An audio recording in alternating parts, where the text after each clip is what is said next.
Good afternoon, dear viewers. It's time for a death battle reaction. This is Sauron versus the Lich King.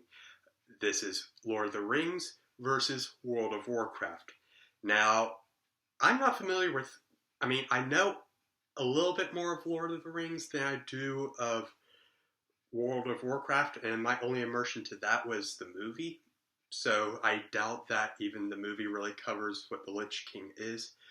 So I really have no stake in this fight, but it will be interesting because we're bringing two new franchises into Death Battle, and that's why I'm excited to see. I always love seeing them expand into new franchises, new genres, and the medieval fantasy genre is a classic.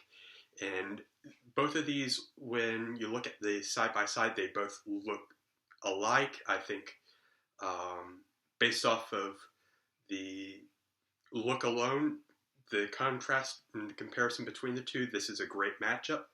But having said all that, let's just get to the fight. And I will be posting Michael versus Jason at some point. I have to re-upload that, so just be looking forward to that. And play. This episode of Death Battle is sponsored by Bespoke Post and Shady Rays.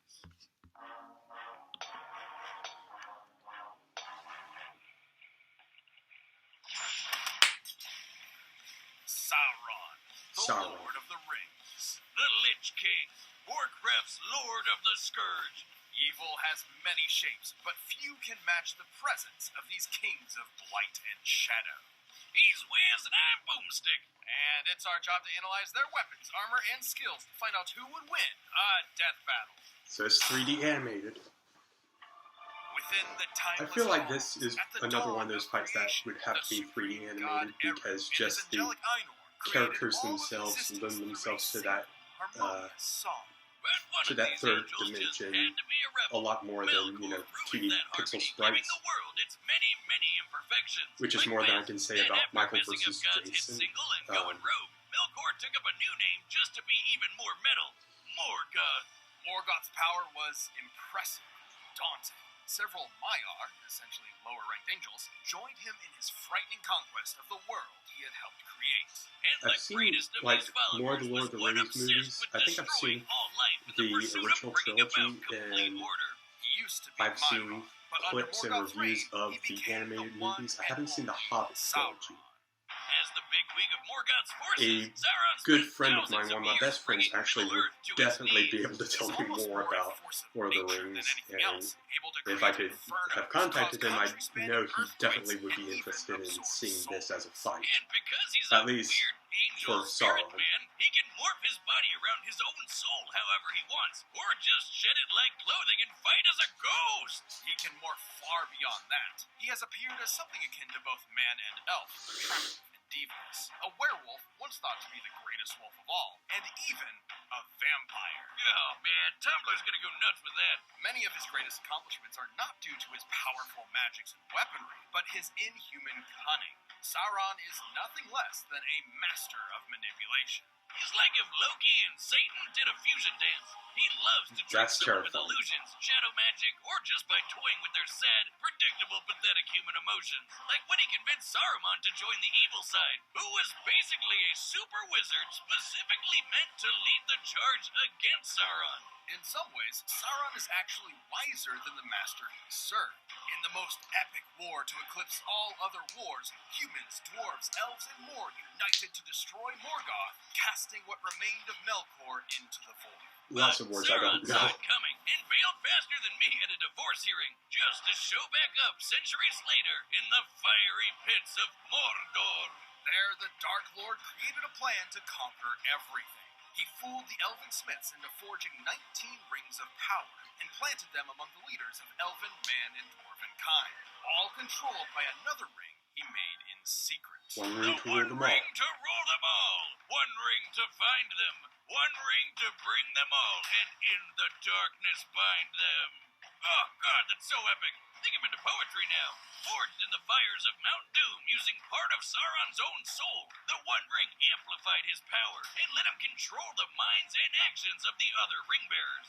The 9 kings of men were especially vulnerable and saw themselves reduced to twisted wraiths bent to Sauron's whims. It wasn't any better for the less kingly humans, so much so that Sauron mind-controlled most of Numenor. We're talking about an island nation that could have had as many as 18 million people, and Sauron had them all at his creepy, pokey fingertips. This led to retaliation from Eru, who had hardly directly intervened ever before, even against Morgoth. Eru sank Numenor, while Sauron was still on it. But the Dark Lord spirit persevered, indestructible even against the wrath of God.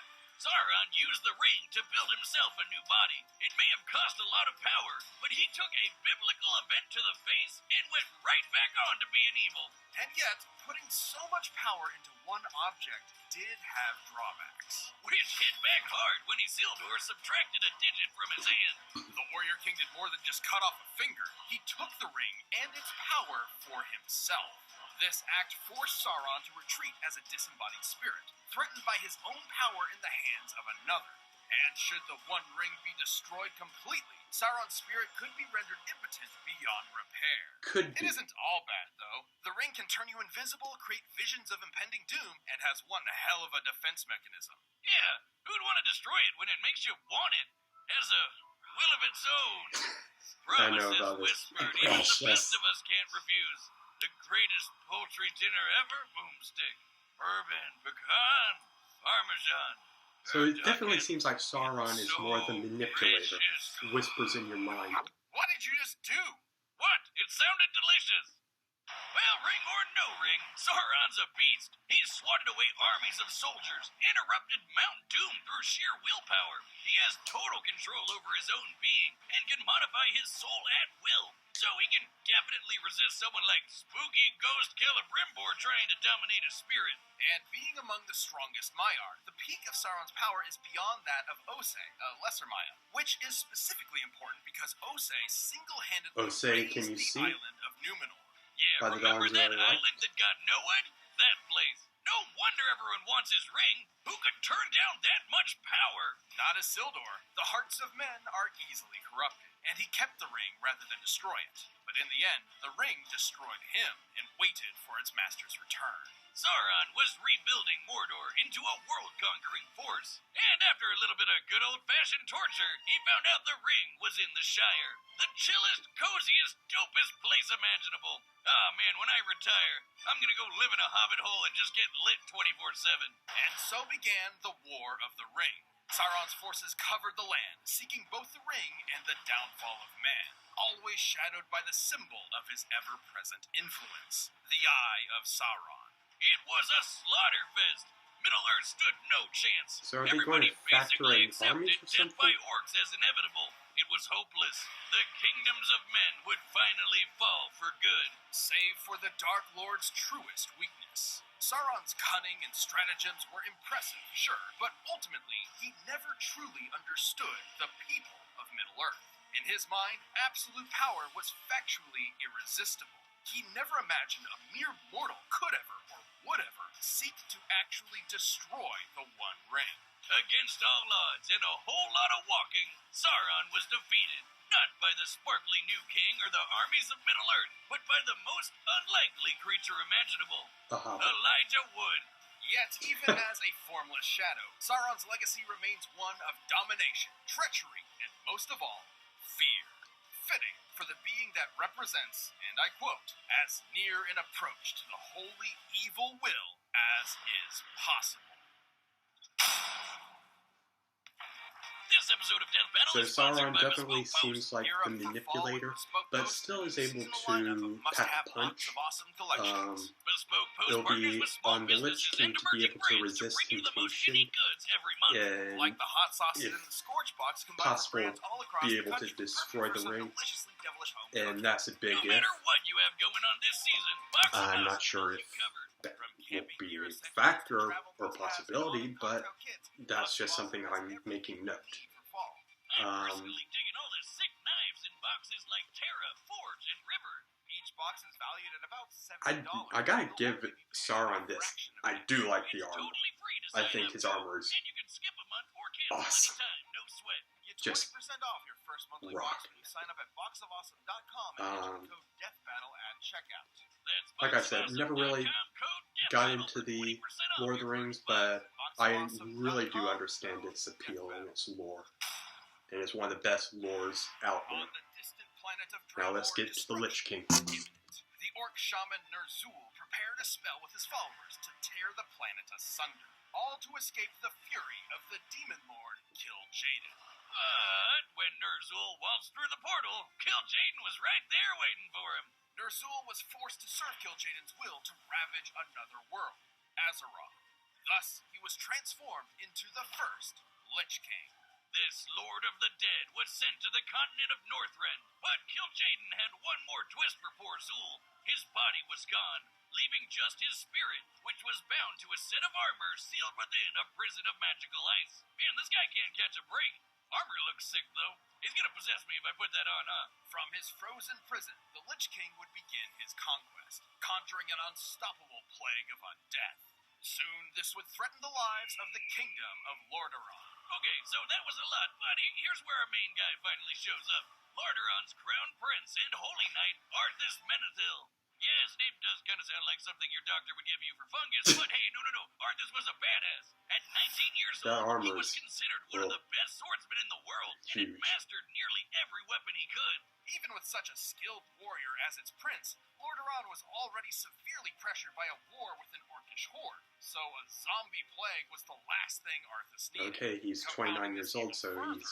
Ner'zhul managed to break free of Kil'jaeden's power, and turned his attention toward creating a champion to lead his ever-growing scourge. Naturally, he chose Arthas, who was a stressed-out mess, to the point where he tried to stop the plague by killing everyone in his own city. Holy shit! Yeah, he was totally losing it, so hearing a creepy voice in his head really didn't help. Long story short, in his efforts to protect his realm, Arthas discovered a rune blade and took it for himself. This was the fearsome Frostmourne. Surprise! It's the source of the Lich King's power. He was stealing souls and storing them within the blade. With this new ice-cold cleaver in hand, Arthas lost his soul and got a Death Knight makeover. And so the former hero of light would lead the very scourge he previously fought. And in time, Arthas would don the armor for himself, giving the Lich King a new, ultimate power. Walking! Remember, everything the Lich King had done up until this point had been from his prison within a literal block of ice. And this new Sauronite armor, Saronite armor, is the best. Like, what was it doing stuck in ice all this time when it's made of old god blood and self-repairs? Screw you, blacksmith, you're never taking my hard-earned gold. I'll never have to get naked and die again. By donning this dark helm, Ner'zhul and Arthas fused to become one, a being far more powerful than either had been before. He could effortlessly cover cities in ice storms, murder hundreds with the power of shadow, and learn all of your secrets with the Eye of Acheris. Azeroth's fate was sealed. Everyone was doomed.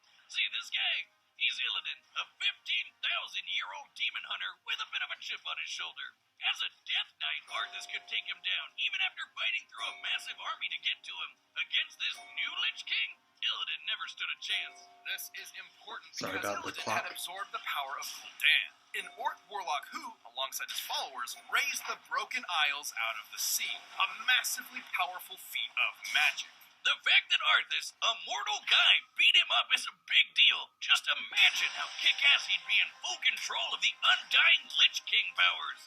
Oh wait, we don't have to. Ner'zhul may have pulled Arthas' strings up until this point, but he had made a drastic miscalculation. Within the mind of the Lich King, Arthas battled Ner'zhul for control, and won. The power of Frostmourne, of the Scourge, of Undeath itself, was now under the command of Arthas. And by this point, I do remember one thing of World of Warcraft aside from the movie, South Park. Right? Where you see all of humanity is so pathetic they can only be saved by just killing them all, so you rip out your own heart. Yeah, relatable. Determined to end all life, Arthas led his scourge across Azeroth, spreading the plague to every corner of the world. He slaughtered every contender in his path, including legendary champions like this hero of the Horde, Dranosh Sarfang, who the Lich King bitch slapped to death in one hit, then zombified to serve him instead. Man, that didn't go well. The Lich King seemed unstoppable. Only one thing could take him down. A 25-man raid team of the best nerds World of Warcraft servers had to offer. And that one guy who was just there because he was friends with somebody, but damn, he sucked. With these, heroes triumphant, the Paladin Tyrion shattered Frostmourne with an equally legendary blade, ending the Lich King's vile reign. But the Scourge doesn't work on Phantom Menace battle droid rules, so there must always be a Lich King to keep the relentless undead in check. Yet no Lich King before or since ever matched the terror and malice Arthas brought to Azeroth. Without a doubt, one of the most terrifying kings to ever conquer the World of Warcraft. It seemed like the review for Sauron was a lot longer than Lich King. Could just be me, but it boils down to, could Sauron's influence corrupt the Lich King? I mean, underneath that armor, the Lich King is still human, so maybe that could be a factor. I don't know. I'm just assuming here because I really don't know either of these characters.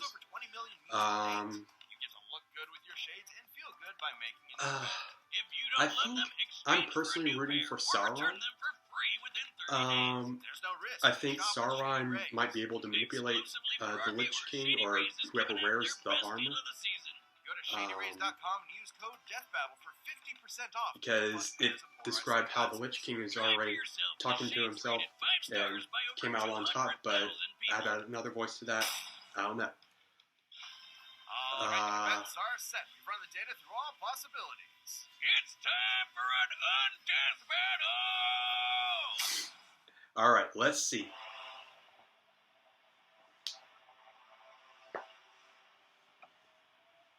I like the look.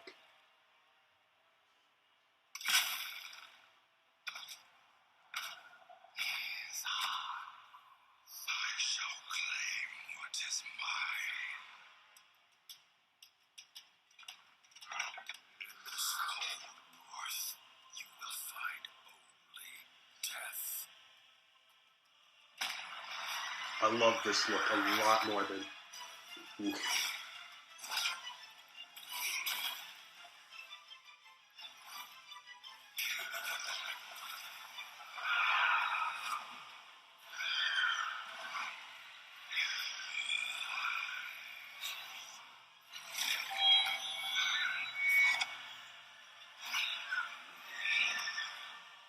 I think Sauron definitely probably has more experience with actual combat. Shape-shifting.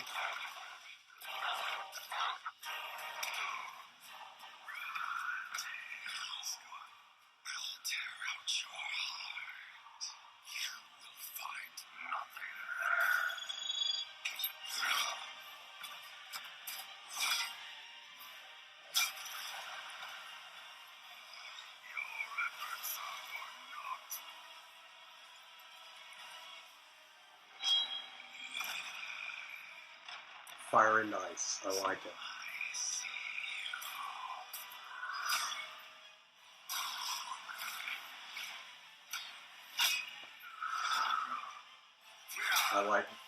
I like the contrast.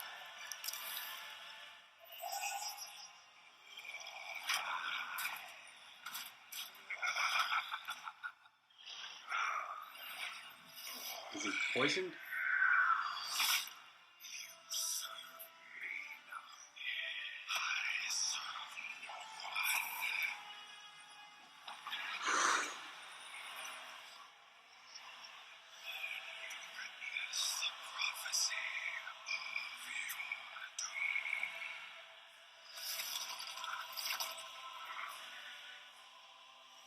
Ooh.